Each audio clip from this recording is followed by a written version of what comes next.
इस कार्यक्रम के पुण्यार्जक हैं राजगुरु ज्योतिष चमत्कारी विश्वविख्यात पवन जी शास्त्री। समस्या कैसी भी हो, समस्याओं का समाधान एक ही बार में, 100% गारंटी से निवारण। फैमिली प्रॉब्लम, व्यापार बिजनेस में नुकसान, सगाई शादी में रुकावट, फंसे हुए पैसे, डिवोर्स समस्या एवं अन्य समस्याओं के समाधान के लिए एक बार कॉल अवश्य करें। Mobile number 8209931336 9737202129।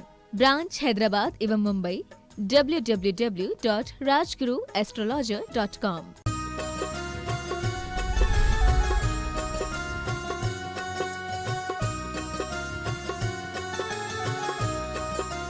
बोले आदिम तीर्थंकर आदिनाथ भगवान की, 2400 तीर्थंकर भगवंतों की, आचार्य देव विद्यासागर जी महाराज की, परम पूज्य प्रमाणिक संत महामना मुराद प्रमासागर जी महाराज की जय जय जय।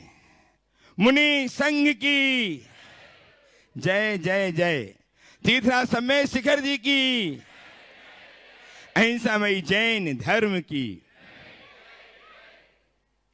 साधु परमेष्ठी परम पूज्य प्रमासागर जी महाराज के निश्चय में विराजमान दिव्य दर्शन मंडप में अवस्थित सभी सुधी श्रावकों एवं पारस जनमाई चैनल एवं प्रमाणिक ऐप के माध्यम से अपने घरों में बैठ करके गुरुदेव की चतुर्दिक वर्तनी शुभ देशना सुन करके अपने जीवन को शुभता प्राप्त करने वाले सभी भव्य जनों, आज हम पुनः संबद्ध होने जा रहे हैं आचार्य देव विद्यासागर जी महाराज के परम प्रभावक शिष्य मुनिराज प्रमासागर जी महाराज, जो जगत विख्यात हैं गुणायतन प्रणेता, संघ का समाधान प्रवर्तक, भावनायी प्रवर्तक एवं संप्रेषण के रूप में, जिनकी दिव्य देशना हमारे जीवन को उन्नति प्रदान करती है। ऐसे गुरुदेव के चरण से हम जुड़े, उसके पूर्व इनके आशीष से हम लाभान्वित हों। अतः मेरे साथ उच्चारिये नमोस्तु महाराज श्री, नमोस्तु महाराज श्री, नमोस्तु महाराज श्री। गुरुदेव का मानस चित्र गुणायतन जो कुछ ही वहां लोकार्पित होने वाला है, जिसमें कारण बने आपको दात भाव, आपकी सदा सहायता, जिसके कारण एक ऐसा न्यास तैयार होने जा रहा है, इस निधि तैयार होने जा रही है, जिससे जैन धर्म संवर्धित नहीं सुरक्षित भी होगा। और जैसे देख करके आप हम सब पोथी की बातों को फलों में समझ पाएंगे। ऐसे गुणायतन में आपका सहयोग वांछनीय तो है ही, और जिन्होंने गुणायतन में सहयोग किया है, गुणायतन में अपने जीवन की अर्चना को लगाया है, उन सब का मैं बारंबार अभिनंदन करता हुआ आप सबसे निवेदन कर रहा हूं कि यदि आप नहीं जुड़ पाए हैं गुणायतन से, तो अपने जीवन को गौरव प्रदान करने के लिए गुणायतन से अवश्य जुड़ें। कैसे भी जुड़ें, किसी प्रकार से भी जुड़ें, जुड़ करके जीवन को गौरवान्वित अवश्य करें।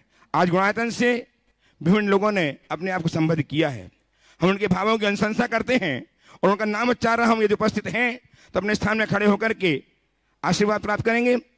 श्रीमान सुनय विजय कुमार चंकेश्वरा, सोलापुर महाराष्ट्र, इन्होंने अपने आप को निर्माण निधि के रूप में संबद्ध किया है। बहुत बहुत साधुवाद उपस्थित हों तो अपने स्थान में खड़े होकर आशीर्वाद प्राप्त कर लें।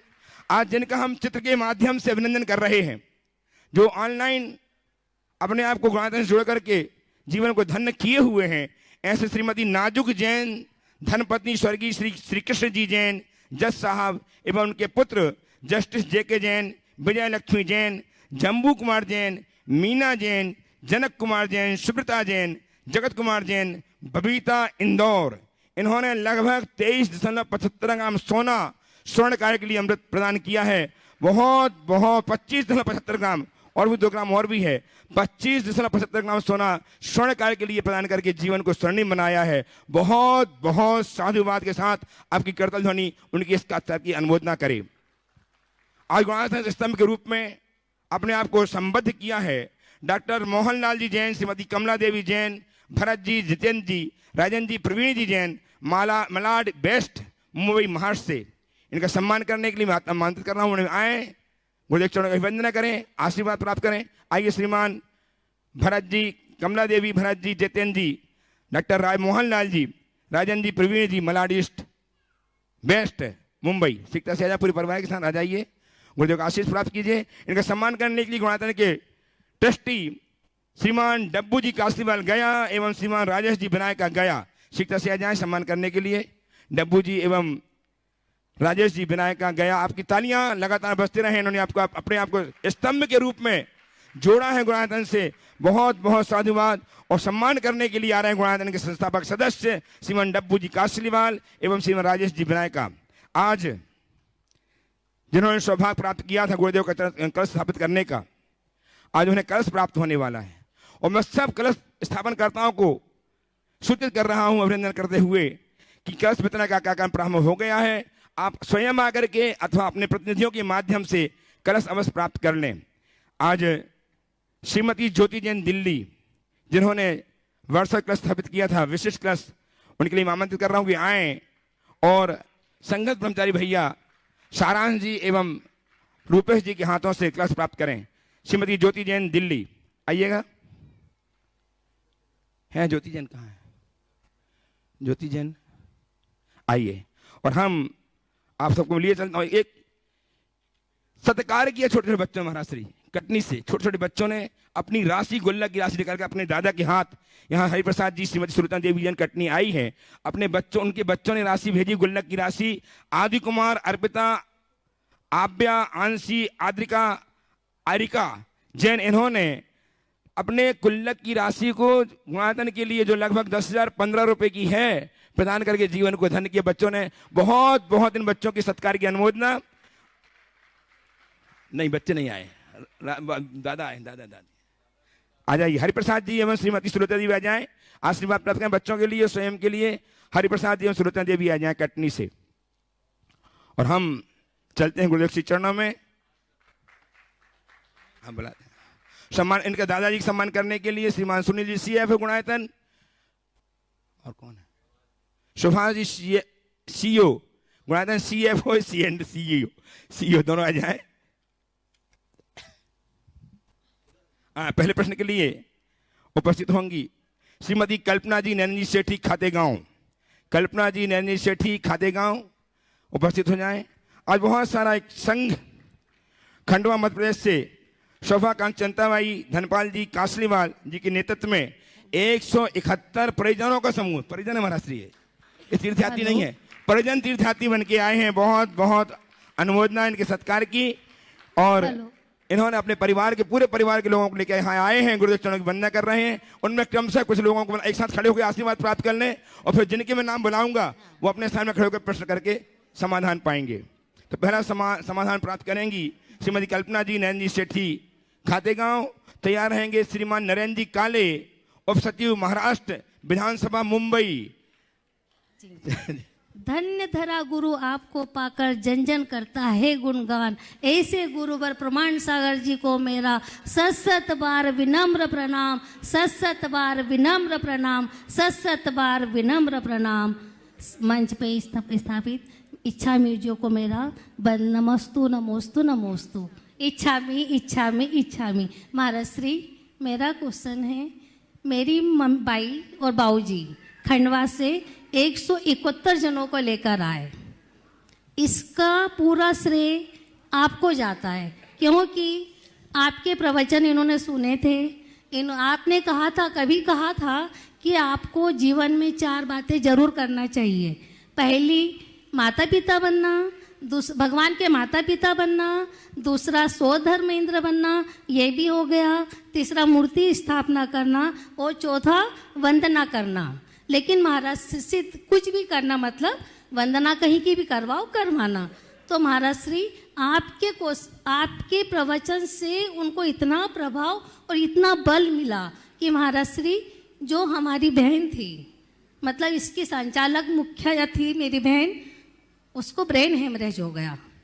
तो लेकिन आपकी जो पावरफुल शक्ति थी उनको डगमगाई नहीं, बोले नहीं, मैं बिल्कुल चलूंगी। ये मेरी माँ ने लेकर हम सबको आई है। तो इसमें आपका तो पूरा श्रेय है। तो महाराज श्री, हाँ, मम्मी को पूरा श्रेय है, लेकिन महाराज श्री उनको, और मेरी बहन जी वो करता धरता थी, उसको भी पुण्य कुछ मिलेगा क्या? और महाराज श्री, एक क्वेश्चन, दूसरा क्वेश्चन थोड़ा सा ये, महाराज श्री, आजकल के बच्चों को मेरी बहुओं को मैंने जब बच्चे गर्भ में आते हैं संस्कार बहुत दिलवाए, मंदालिसा स्तोत्र पढ़ाए, सब पढ़ाए, सब कुछ करा। लेकिन महाराज श्री आप जब श्रावक थे तो माँ ने आपको क्या करा था, क्या घूटी पिलाई थी, तो जो मैं अपनी बहू को पिलाऊं और आपके जैसे कुछ बच्चे मेरे घर में भी हो तो मैं उनको सदमार्ग में लगाऊं। मेरा आंसर है ये महाराज श्री। पहले तो एक बार जोरदार अभिनंदन कर दीजिए सबका, खासकर उन माता का। और वो दादाजी आए हैं नहीं आए? दादाजी घर चले चले गए, गए, दादाजी हाँ। घर चले गए। बड़े उत्साही हैं, हमेशा आते रहे हैं। हाँ महाराज श्री। और इस अवस्था में सबको लेकर आने का भाव एक विशिष्ट पुण्य भाव है। तीर्थ यात्रा करना कराना सातिशय पुण्य के बंध का कारण होता है। व्यक्ति को यथावसर ऐसे मौके का फायदा उठाना चाहिए। आप लोग सैर सपाटे के लिए, घूमने फिरने के लिए देश दुनिया में अनेक स्थानों में जाते हैं और हजारों लाखों रुपया वहाँ खर्च कराते हैं। वह केवल मनोरंजन के स्थल है और उनसे पाप का अर्जन होता है। लेकिन ऐसे धार्मिक तीर्थ वंदना आदि के कार्यक्रम से विशिष्ट पुण्य का बंध होता है। जितने लोग आते हैं वो पुण्योपार्जन करते हैं और जिनके निमित्त से आए उनको विशेष पुण्य का उपार्जन होता है। इसलिए मैं आपके माध्यम से हर समर्थ श्रावक श्राविकाओं को कहना चाहूँगा, अपने जीवन काल में तुम जहाँ घूमोगे फिरोगे वो संसार को बढ़ाएगा, लेकिन तीर्थों की वंदना करोगे तो तुम्हारा संसार सिमट जाएगा। अपने संसार को समेटने का प्रयत्न करना चाहिए। आपका जो सवाल है कि जब मैं माँ के पेट में था तो माँ ने कौन से संस्कार दिए, मुझे पता नहीं है, तो उन्हीं से पूछना होगा। और वो आज यहाँ है नहीं इस दुनिया में, तो जहाँ हो वहाँ जाके पूछो। लेकिन इतना तय है, आपको थोड़ा कुछ तो बताया ही होगा कि मैंने ऐसा करा मैंने था, कभी तो पूछा ही नहीं। अच्छा। लेकिन इतना जरूर है कि संस्कारों का सुफल होता है। माता पिता के संस्कार बहुत महत्वपूर्ण भूमिका रखते हैं, लेकिन माँ बाप के संस्कारों के साथ जन्म जन्मांतरों का मौलिक संस्कार भी बहुत प्रभाव रखता है। माँ बाप तो हर संतान को संस्कार देते हैं, लेकिन हर संतान सुलक्षणी नहीं होते, कोई कोई ही आगे बढ़ पाता है। तो माँ बाप के साथ उस जीव की खुद की भवितव्यता, उसकी परिणति, उसके भवांतरों के संस्कार भी इसमें निमित्त बनते हैं। अनेक जन्मों का पुण्य संस्कार जब एक साथ फलता है तब कहीं जाकर कोई मुनि बन पाता है। मुनि बनना खेल नहीं है। और वो महाभाग्यशाली है जिसकी कोख से जनी संतान ऐसे गौरवशाली पद को धारण करते हैं। आपकी भावना सराहनीय है, लेकिन मैं तो ये कहता हूँ, हर माँ अगर चाहती है कि वो उत्तम संतान को जन्मदात्री बनने का श्रेय प्राप्त करे, तो कुछ न करे, 9 महीने तक 9 मिनट का नियमित 3 बार भावना योग करे। 3 बार डेली 9 मिनट का भावना योग करे। बहुत अच्छे परिणाम, बच्चों पर उसका बहुत अच्छा प्रभाव भी है। साथ ही बच्चे के पालन पोषण में संस्कारों का ख्याल रखे तो बहुत अच्छे परिणाम आएंगे। नमोस्तु महाराज से। उपस्थित हो श्रीमान नरेंद्र जी काले, उप सचिव महाराष्ट्र विधानसभा मुंबई। तैयार हैं श्रीमती पार्थी सुमित लोहाड़िया छिंदवाड़ा। आप पुरुष वर्ग इनके साथ खड़े हो जाओ। जितने पुरुष वर्ग हैं सब खड़े हो जाएंगे साथ में ऐसे। नमस्ते गुरुदेव। सबसे पहले बोलो। मैं जो खंडवा से यहाँ सब लोग आए वो मेरा ससुराल पक्ष है, तो मैं धनपाल जी कासलीवाल जो मेरे ससुर जी हैं और चंदाबाई कासलीवाल जो मेरी सास है, उन सब का बहुत आभारी हूँ कि हम सब 170 लोगों को यहाँ आज उपस्थित रहने का मौका उनकी वजह से हमें मिला है। हाँ, आप सीधे सवाल कर लीजिए। अब मेरा सवाल ये है,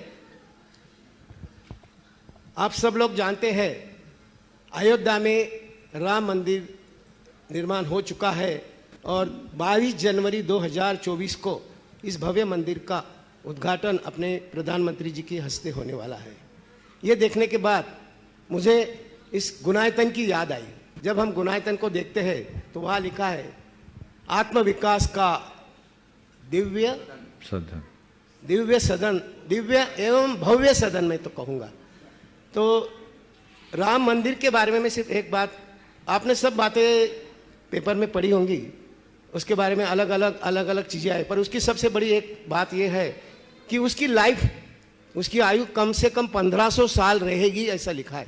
ऐसा तरह से उसका निर्माण हो रहा और मुझे आशा है गुणायतन भी उसी राह पे चलेगा, उसकी आयु भी 1000 साल से ज़्यादा होगी।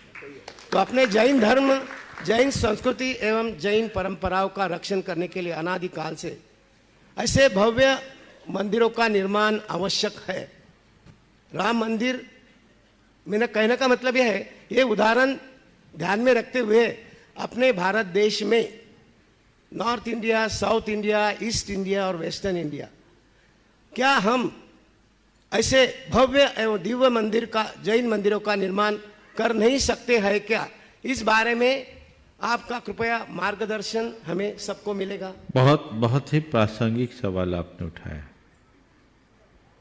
राम मंदिर का निर्माण, मैं तो ये कहता हूँ, भारतीय संस्कृति और भारतीयता के गौरव और सम्मान का प्रतीक है, जिसके माध्यम से खोई हुई विरासत को फिर से प्रतिष्ठित किया गया और इसके लिए प्रत्येक भारतीय को गर्व होना चाहिए। ये सबके लिए खुशी की बात है। राम मंदिर का निर्माण जिस तकनीक के माध्यम से किया जा रहा है, आपने 1500 वर्ष की उसकी उम्र बताई, वही तकनीक यहाँ भी है, जो भूकंप रोधी तकनीक है, जो हमारे देश की प्राचीन शैली थी, उसी शैली के अनुसार यहाँ निर्माण हो रहा है।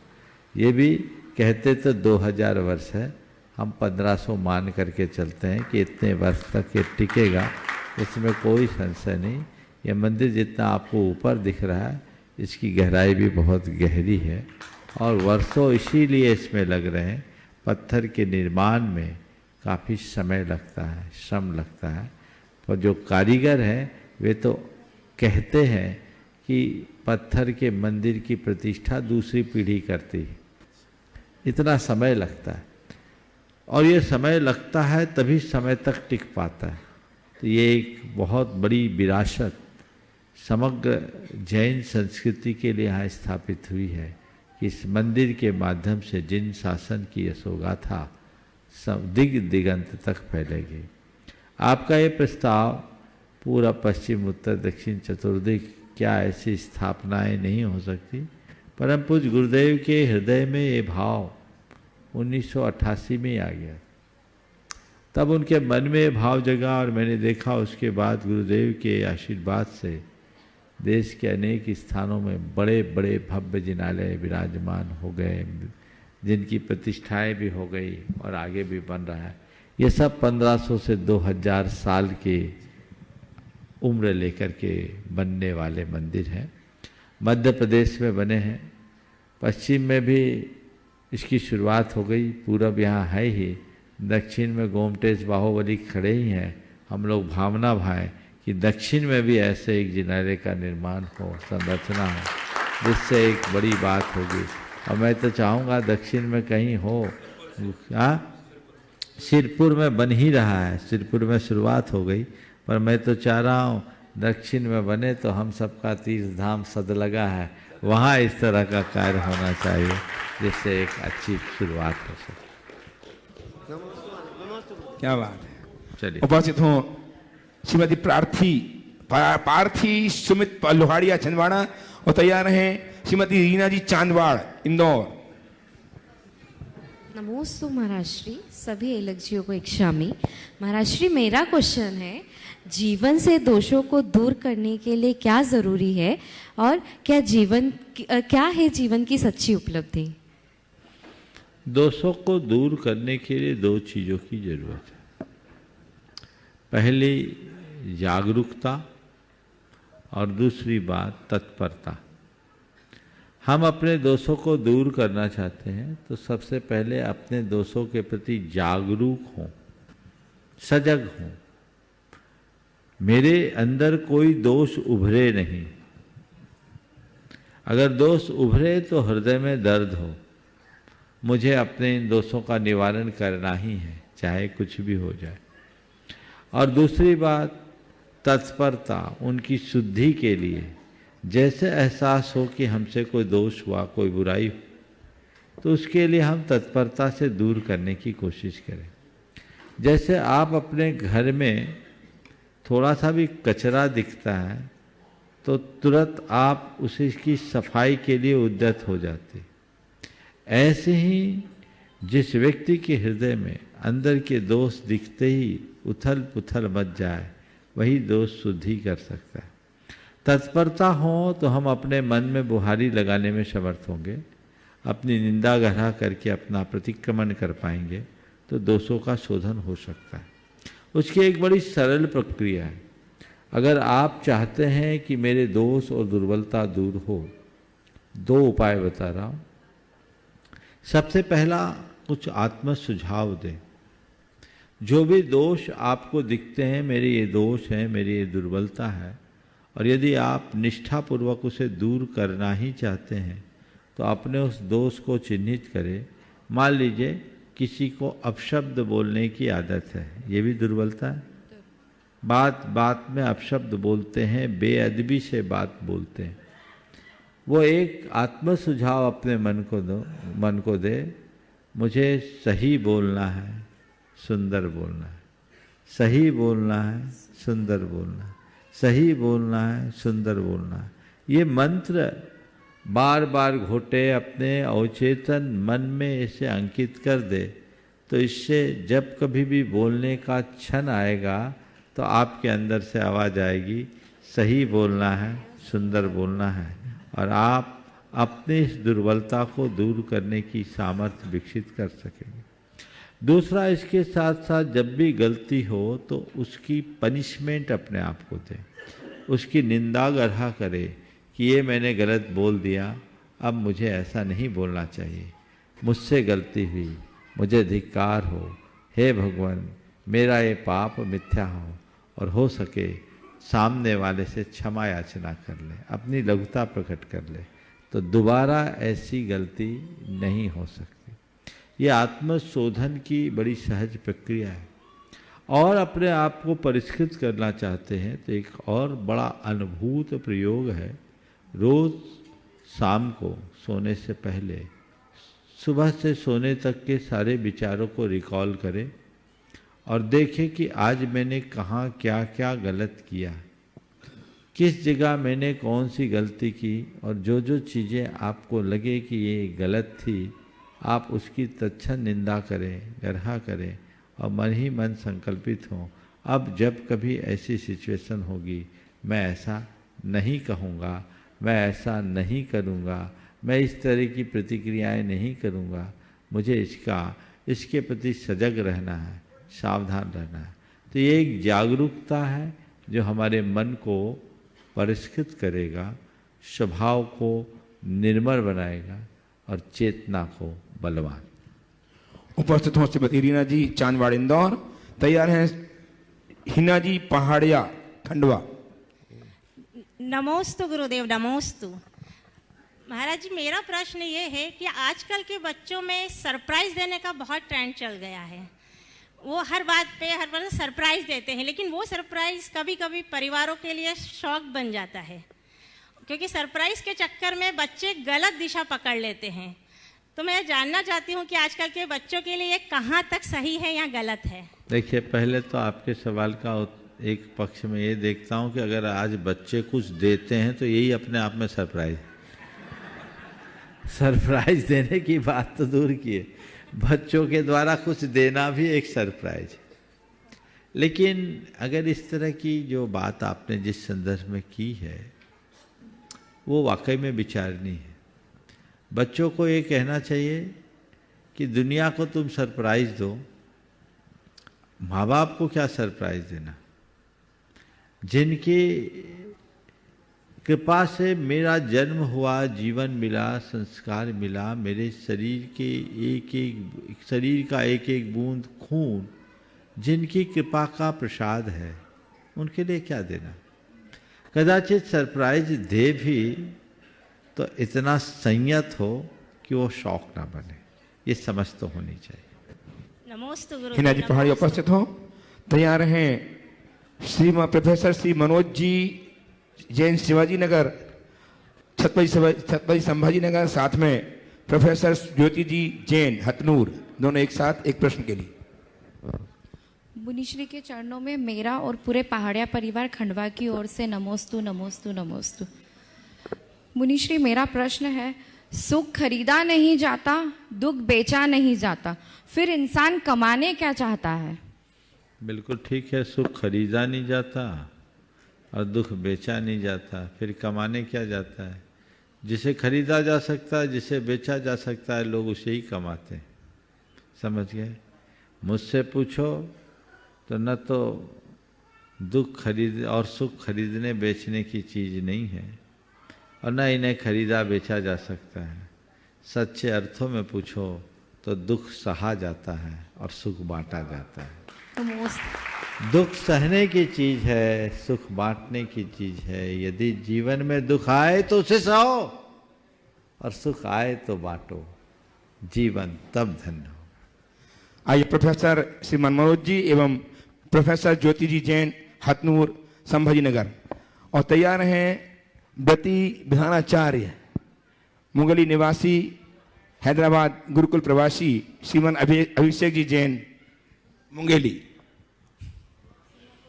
बोलो। गुरुदेव के चरणों में त्रिवार अभिवादन करते हुए नमस्तु गुरुदेव, नमस्तु गुरुदेव, नमस्तु गुरुदेव। गुरुदेव, मेरा प्रश्न काफ़ी वैयक्तिक है।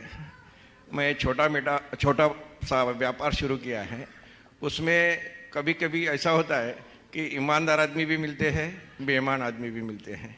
तो मेरा जो रवैया उनके प्रति होता है कि ईमानदार के प्रति ईमानदार और बेईमान के प्रति बेईमान। तो जो अच्छे भाव है मेरे ईमानदार के प्रति ईमानदार, उसको सुरक्षित रखने के लिए हमने क्या करना चाहिए? ईमानदार के प्रति ईमानदार होना अच्छी बात है, पर बेईमान के प्रति बेईमान बनना अच्छी बात है। मुझसे पूछो तो मैं कहूँगा बेईमान के सामने ज़्यादा ईमानदार बनो, ताकि उसकी बेईमानी आपके आगे चल ही ना पाए। ध्यान रखने की बात है, हम बेईमानों को कोसते हैं, लेकिन बेईमान के झांसे में वही आ पाता है जिसके मन में लालच होता है। तो लालच है यानी तुम खुद के प्रति बेईमान हो। तुम्हारा ईमान जिंदा हो तो तुमसे कोई बेईमानी नहीं कर पाएगा। जितनी भी चीटिंग है, धोखाधड़ी है, उसमें क्या है? कहीं ना कहीं कोई ना कोई लालच का तो चक्कर है ना। यदि व्यक्ति सही तरीके से प्रामाणिकता को अपना आदर्श बनाते हुए प्रामाणिक तरीके से अपना काम धाम करे तो ऐसा चक्कर नहीं हो सकता। हो सकता उसके बाद भी कोई बेईमानी करे, तो ऐसे बेईमानों के आगे एक ही बात कहना चाहिए। एक आदमी एक सेठ के पास गया, कहा हमें 50,000 रुपयों की ज़रूरत है, कृपया कर आप दे दीजिए ना। 50,000 रुपयों की बड़ी सख्त ज़रूरत है, कृपया कर आप मदद कर दीजिए, बड़ी कृपा होगी। सेठ ने कहा उसने कहा मैं आपको वापस लौटा दूंगा, अभी 50,000 रुपये की बड़ी ज़रूरत है, कृपया कर आप मेरी मदद कर दीजिए। सेठ ने कहा मैं तुझे जानता नहीं पहचानता नहीं, मदद कैसे करूं? उसने कहा हद हो गई, अभी तक मैं जितनों के पास गया सब ने यह कहकर मना कर दिया कि हम तुम्हें नहीं दे सकते क्योंकि हम तुम्हें अच्छे से जानते हैं। समझ गए? तो जिसको जानते हैं उनको भी मत दो, और जिनको नहीं जानते उनको भी मत दो।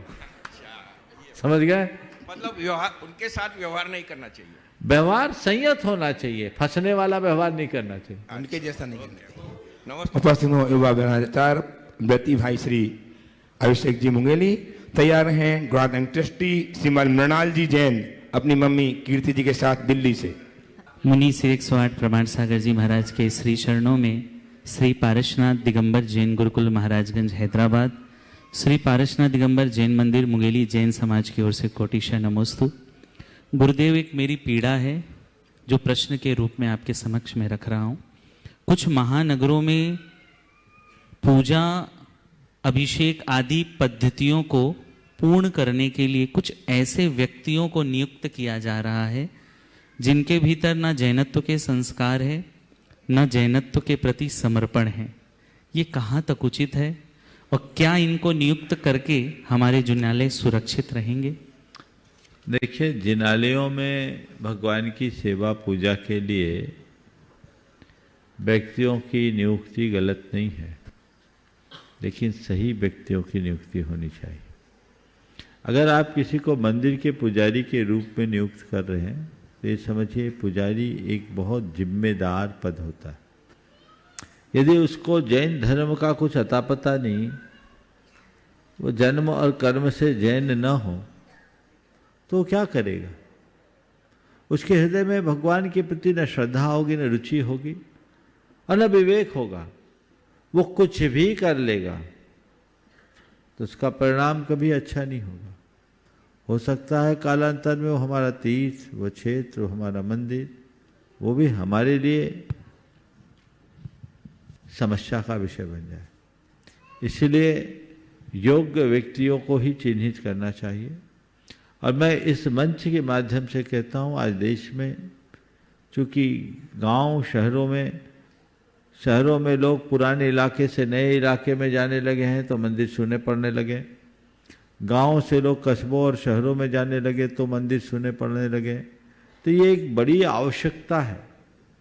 देश भर के सभी युवाओं को इसमें एक अच्छा रोजगार का अवसर भी मिल रहा है।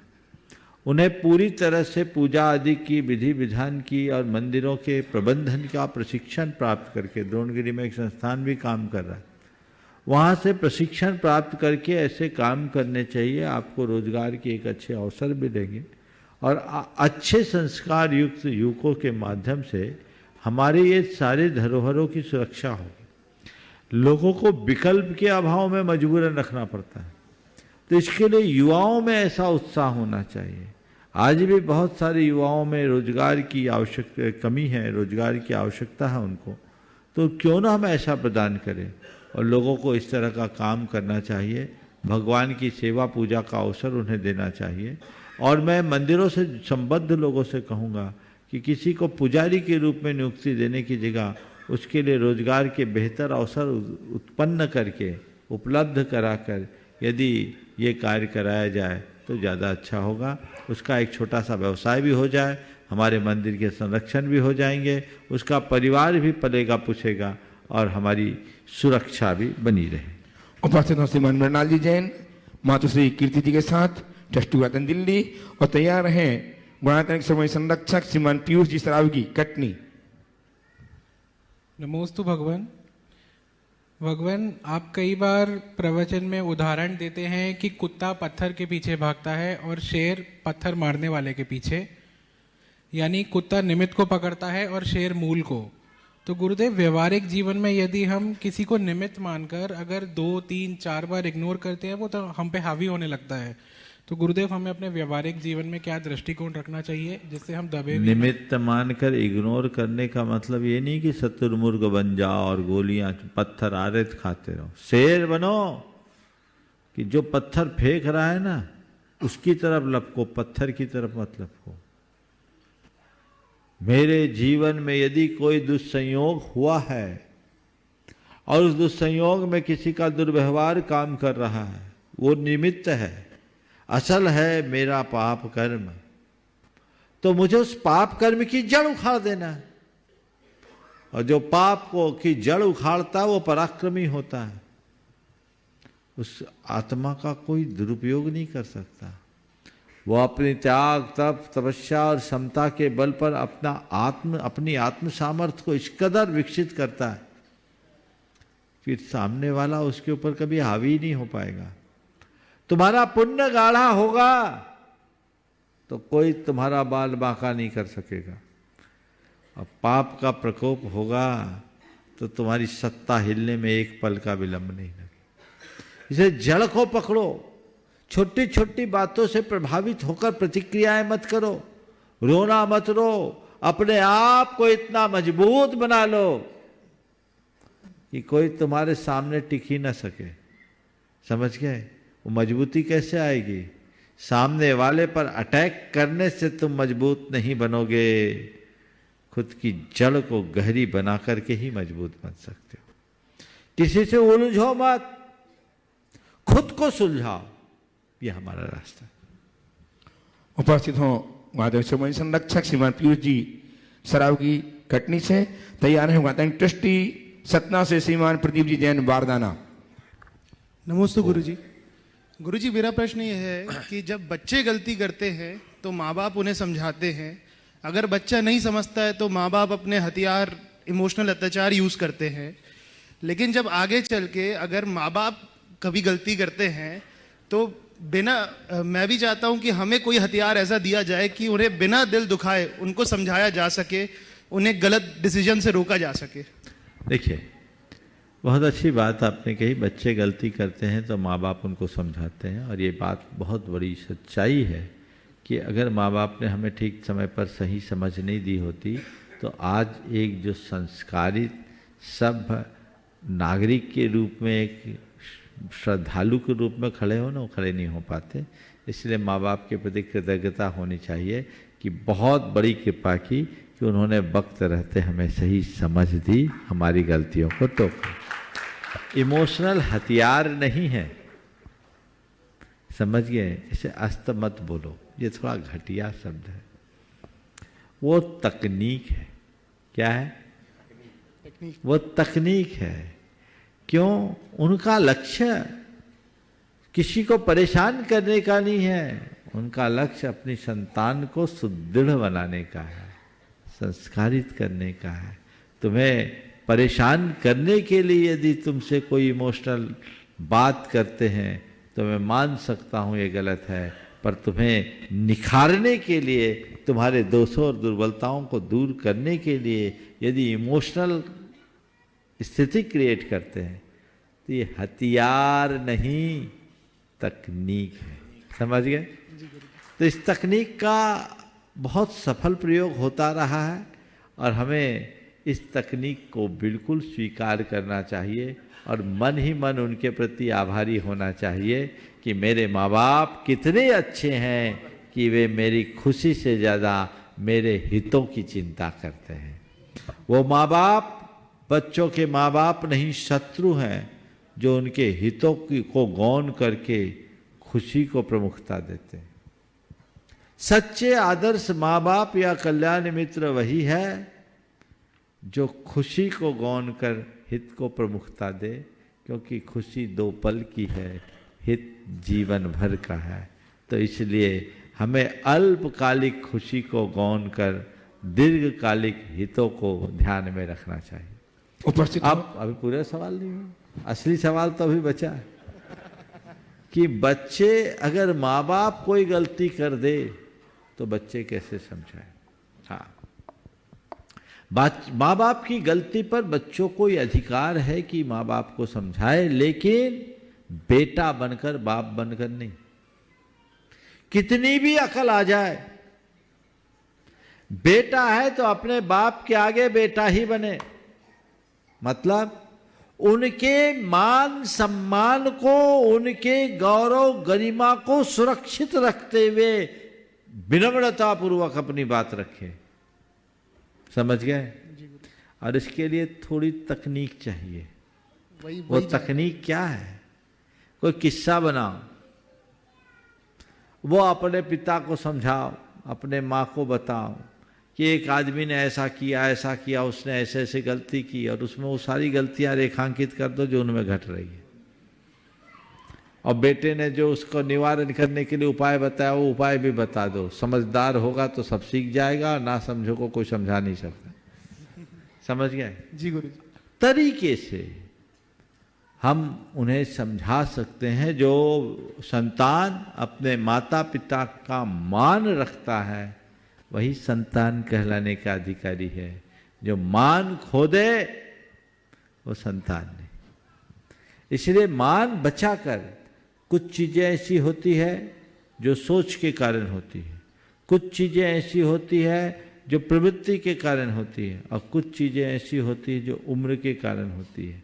हमें ये याद करना चाहिए कि मेरे बचपन में मैंने अपने माँ बाप की प्रति कितना गलत व्यवहार किया, कितनी बार माँ बाप की गोद गीली की, गंदी की, याद है? कितनी बार माँ बाप को लात मारा। मेरे माँ बाप ने मेरे उस दुर्व्यवहार को सह लिया, तो अब मेरी जिम्मेदारी है कि बुढ़ापेगत दुर्बलता के कारण मेरे माता पिता का कोई दुर्व्यवहार मेरे साथ हो भी जाता है तो इसे उम्र का तकाजा मानकर मुझे स्वीकार करना है। पहली बात कि माँ बाप की गलती या बड़ों की गलती देखना ही नहीं, देखना ही नहीं। बड़े बड़े हैं, बड़ों से गलतियां कम होती है, फिर भी अगर हो जाए तो मुझे देखना नहीं, और दिख भी जाए तो सीधे सीधे टोकना नहीं, उसको तरीके से बात को प्रस्तुत रखना। क्योंकि बेटे का बाप के आगे कोई ईगो नहीं होता, लेकिन बाप का बेटे के आगे तो ईगो होता ही है। इसलिए उसे बचा के रखना कर्तव्य है। इसलिए मैंने पहला वाक्य कहा था, बेटा बनकर काम करो, बाप बनने की कोशिश मत करो। विडंबना ये है, तुम्हारे साथ तो ये मुझे नहीं पक्का पता है कि तुम्हारे साथ ये सब नहीं होता। एक बहुत अच्छा बेटा है और इनके पिता के साथ भी, दोनों के बाप बेटे का बड़ा दोस्ताना व्यवहार है, एक अच्छा आदर्श है। तुमने ये सवाल अपने लिए नहीं औरों के लिए पूछा होगा, नहीं तो लोग सोच लेंगे महाराज पीयूष कैसा आदमी है। लेकिन ये बहुत अच्छा है, एक बार जोरदार अभिनंदन इसका कर दीजिए। पिता पुत्र दोनों बहुत ही जिंदा दिल और बहुत ही व्यवहार कुशल व्यक्ति हैं। लेकिन मैं ये जो कह रहा था कि पिता पुत्र के बीच कोई भी बात हो तो पारदर्शी होनी चाहिए, उसमें खींचतान भी नहीं होनी चाहिए, तब रास्ता अच्छा बनेगा। उपस्थित हों सतना से गुणाते ट्रस्टी श्रीमान प्रदीप जी जैन, और तत्पर रहें सतना से श्रीमती नमता जी उत्तम चंद जैन। मुनिश्री के चरणों में नमोस्तु, सतना समाज की तरफ से भी नमोस्तु, सभी शुल्लक महाराज जी को एक शामी। पूज्य मुनिश्री जी के लिए निवेदन करता हूँ कि लोक व्यवहार में दो शब्द बहुत प्रचलित हैं, ढोंग और ढंग। इन शब्दों को हम धर्म के परिप्रेक्ष्य में कैसे समझें? ढोंग और ढंग, देखो भीतर कुछ होना और बाहर कुछ दिखाना ढोंग है, और जो सही रीति और नीति है उसको करना ढंग है। धर्म के क्षेत्र में मैं यही कहूँगा, ढंग से करो, ढोंग बिल्कुल मत करो। जो धर्म से ढंग से धर्म करते हैं उनके जीवन का रंग बदल जाता है, उनका अंतरंग बदल जाता है, और जो ढोंग करते हैं वो पाखंडी कहलाते हैं। उपस्थित हों श्रीमती नमता जी उत्तम जंजन सतना से। तैयार रहें श्रीमती पायल राजेश जी जैन छपई संभाजी नगर मेरा और मेरे परिवार की ओर से तथा सतना समाज की ओर से मुनिश्री को नमोस्तु और चुल्लक महाराजों को एक शामी। महाराज श्री, मेरा प्रश्न है कि कर्म के अनुदय के बिना अणुव्रती महाव्रती नहीं कहलाते, तो फिर मिथ्यादृष्टि जीव व्रती श्रावक अथवा मुनिराज जी कैसे बन जाते हैं? वह उनका कैसा हमें नहीं मालूम कि भीतर कौन सा कर्म है, तो हमारे कर्म शास्त्रीय भाषा है। हम कर्म शास्त्रीय बातों को व्यवहारिक जीवन में प्रत्यक्ष नहीं देख सकते, प्रत्यक्ष में तो हम उनकी चर्या और क्रिया को देख सकते हैं। तो जैसी क्रिया हो, जैसी चर्या हो, उसके अनुरूप हम उनके प्रति व्यवहार करें। आइए श्रीमती पायल जी राजेश जी संभाजी नगर महाराष्ट्र, और तैयार रहें श्रीमान आदित्य जी जैन मंत्री दिगंबर जैन समाज महावीर एनक्लेव दिल्ली। नमोस्तु गुरुदेव, नमोस्तु गुरुदेव, नमोस्तु पूरे परिवार के तरफ से नमोस्तु नमोस्तु नमोस्तु गुरुदेव। नमोस्तु गुरुदेव, नमोस्तु गुरुदेव, नमोस्तु गुरुदेव। गुरुदेव, मेरा ये प्रश्न है कि इसी जन्म के कर्म इसी जन्म में खत्म क्यों नहीं होते हैं? इसी जन्म के कर्म इसी जन्म में खत्म क्यों नहीं होते, है ना? मैं तो कहता हूँ गनीमत है कि इसी जन्म के कर्म इसी जन्म में ख़त्म नहीं होते, नहीं तो बड़ी मुश्किल होते। बताओ क्यों मुश्किल होते? ये बताओ, इस जन्म में पुण्य ज़्यादा करते हो कि पाप? हाँ बोलो, माइक पे बोलो, पाप ज्यादा होते हैं। थोड़ा जोर से बोलो। पाप ज्यादा होते हैं गुरुदेव। अगर ऐसा सिस्टम होता तो क्या हाल होता? पुण्य तो कम कर रहे हैं, पाप ज्यादा कर रहे हैं, तो अब तुम पर पुण्य हावी होता कि पाप? अब पाप हावी होता तो हालत कैसा होता? बोलो। इसलिए गनीमत मानो कि कर्म का फल तुरंत नहीं मिलता, अवसर मिल जाता है उसको एडजस्ट होने के लिए। समझ गए?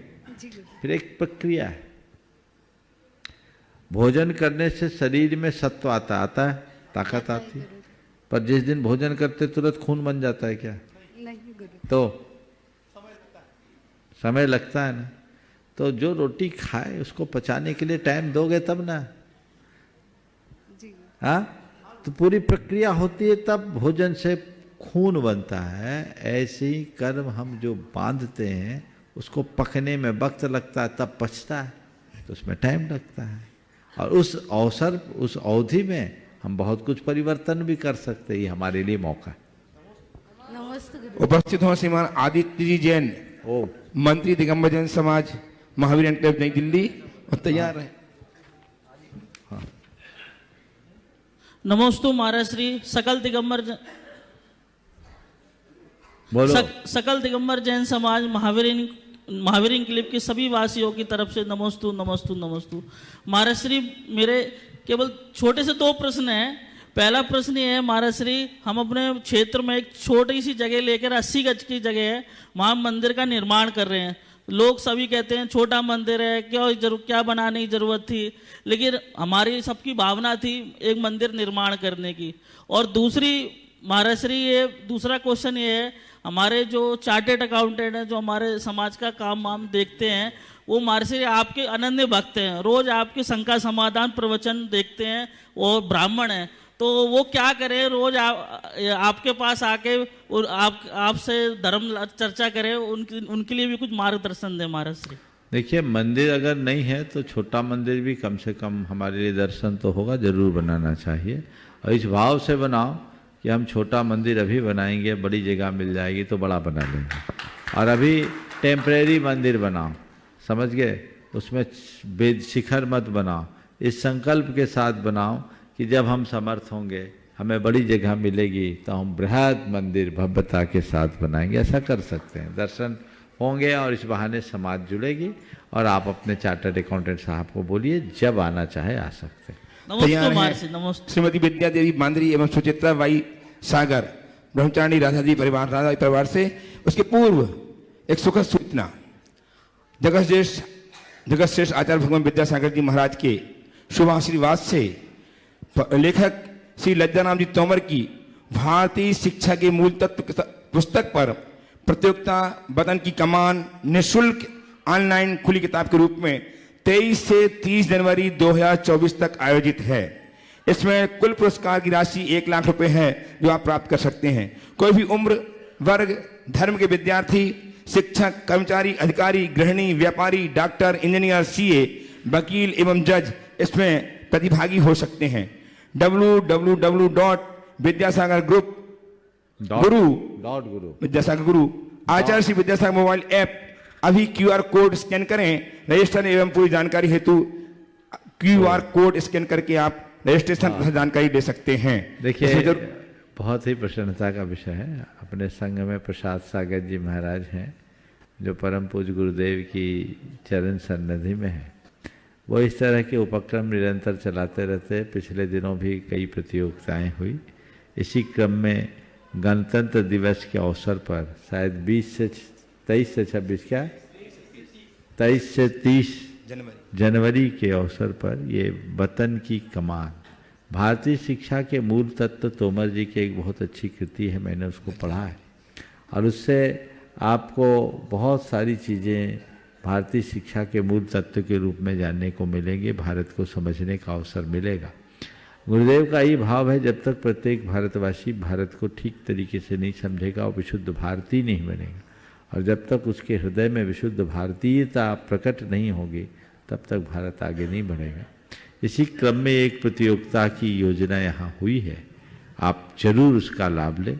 ये आपके ज्ञान की भी वृद्धि करेगा और जीवन को एक नई दिशा देने में कारण बनेगा।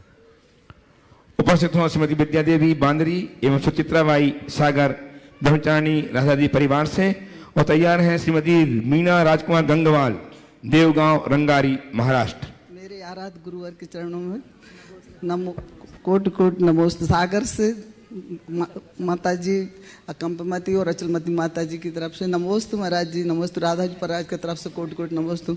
महाराज जी मेरा एक प्रश्न ये है कि कोई श्रीमती अपने श्रीमान से बिना पूछे प्रतिमा वगैरह बनवा लेती हैं तो कितना छत्र वगैरह सब ले आती है, तो उसमें कितना पाप पड़ा होगा अभी तक? कितना क्या कोई श्रीमती अपने श्रीमान जी से बिना पूछे पैसा ऐसा जोड़ जोड़ के थोड़ा थोड़ा करके अपने उससे और छत्र और प्रतिमा वगैरह सब मतलब बुलवा लेती हैं, स्थापना करवा देती हैं, तो उसमें कितना पाप पड़ता होगा पत्नी? ये बता, वो केवल प्रतिमा ही बिना पूछे की है कि और भी चीजें बिना पूछे करती? जब और चीजें बिना पूछे कर रही हैं उसका तो कोई सवाल नहीं हो रहा। प्रतिमा विराजमान की, छत्र चंवर विराजमान की तो बात है। एक बात भारत की परंपरा में है, वो स्त्री धन की है, चाहे करोड़पति अरबपति भी क्यों ना हो या साधारण स्थिति क्यों ना हो, स्त्री क्यों ना हो, वो उसके पास पति का कुछ ना कुछ माल बैक डोर से रहता ही है, और उसी पैसे का प्रयोग अगर वो दानादिक में कर रही है तो वो स्त्री धन है। भारत में उसे स्वीकार किया गया है और स्त्री धन पर हक नहीं माना गया, वो आपत्ति विपत्ति में पुरुषों के काम में आया। और स्त्री धन कितना बड़ा होता है ये नोटबंदी के समय सामने आ गया, सबकी पोलें खुल गई। एक ने कहा महाराज मुझे उम्मीद नहीं था कि मेरी धर्मपत्नी के पास इतना होगा। तो अच्छा है कुछ चीजें छिपा के रखते हैं। तो यदि ऐसा कोई कार्य करते हैं तो वो पाप नहीं है, क्योंकि वो उनका अपना धन है। लेकिन इसमें एक सावधानी रखनी चाहिए, ऐसा दान मत करो जो पारिवारिक अंतर कलह का कारण बन जाए। कल तुम्हारे पति को पता लग जाए और तुमसे झगड़ने आ जाए तो ऐसी नौबत नहीं आनी चाहिए। बाद में तो पता चल जाता है। हाँ? बाद में तो पता चल गया था, बाद में तो पता चल गया था। बाद में पता होने के बाद वो सपोर्ट ही करते होंगे, अगर अच्छे पति होंगे झगड़ेंगे नहीं, वो हर्षित होते हैं। उनको पता है चलो मेरा पैसा पाप में नहीं लगा पुण्य में लगा। और पतियों को भी मैं कहूँगा, अगर तुम्हारी घरवाली अच्छे काम में पैसा दे रही है, तुमसे पूछे बिना भी दे रही है, तो तुम सोचो कि चलो ये मेरा पुण्य बढ़ा रही है, ये मेरे लिए उपकार कर रही है। ये पैसा अगर और गलत जगह लग जाता तो अनर्थ होता। जितना बने उतना अच्छा है। आइए श्रीमती मीना राजकुमार। गुरुदेव नमोस्तु। इच्छा हुई महाराज जी जो अपनों से विश्वासघात करे, धोखा दे, अपमानित करे, वही दूसरों से अपने प्रेम व्यवहार बताए, तुझे कहाँ तक सही है महाराज जी? विश्वासघात अपनों से करे चाहे परायों से करे सब बुरा है, और जो अपनों से ज़्यादा विश्वासघात करते तो और भी बुरा है। ऐसे लोगों से बच के रहना चाहिए। आज अपनों से जो अपनों का नहीं हुआ वो गैरों का भी नहीं होगा, तो ऐसे लोगों के प्रेम व्यवहार से बिल्कुल भी प्रभावित नहीं होना चाहिए। मीना राजकुमार गंगवाल देवगांव रंगारी, और तैयार हैं उर्मिला जी कासलीवाल हाटपिपलिया। बहुत जल्दी बोलिए। हे गुरुदेव नमोस्तु नमोस्तु नमोस्तु। शुल्लक जी के चरणों में नमो। हाँ जल्दी पूछ लो। हे गुरुदेव, जब श्रेणिक राजा ने मुनिराज के चरणों गले में मरा हुआ सर्प डाला तो उसे नरक गति का बंध हुआ, और कहते हैं कि जिसको नरक गति का बंध हुआ वो समो शरण में, भगवान के समो शरण में नहीं जा सकता। तो श्रेणिक राजा ऐसा है, ऐसा कहीं नहीं लिखा कि जैसे नरकायु का बंध हुआ समो शरण में नहीं जा सकता। वो अनुव्रत महाव्रत नहीं ले सकता, वो सम्मेद शिखर नहीं आ सकता, समो शरण तो जा सकता है। यानी सम्मेद शिखर समो शरण से भी दुर्लभ है। समझ गए? ये चीज सोचो, कितना गौरव का विषय है। समो सदन में नरकायु का बंद करने वाला जा सकता है, लेकिन संमेद शिखर की वंदना नहीं कर सकता। आप लोग कितने भाग्यशाली हो, इसलिए ऐसे संवेद शिखर की इस पावन धरा का बंधन कर अपने जीवन को धन्य करे और अपने जीवन के सबसे मूल्यवान क्षण के रूप में से ग्रहण करे। समय हो गया, यहीं पर विराम। बोलिए परम पूज्याचार्य गुरुदेव। नमस्ते नमस्ते गुरुदेव। जय जय जय।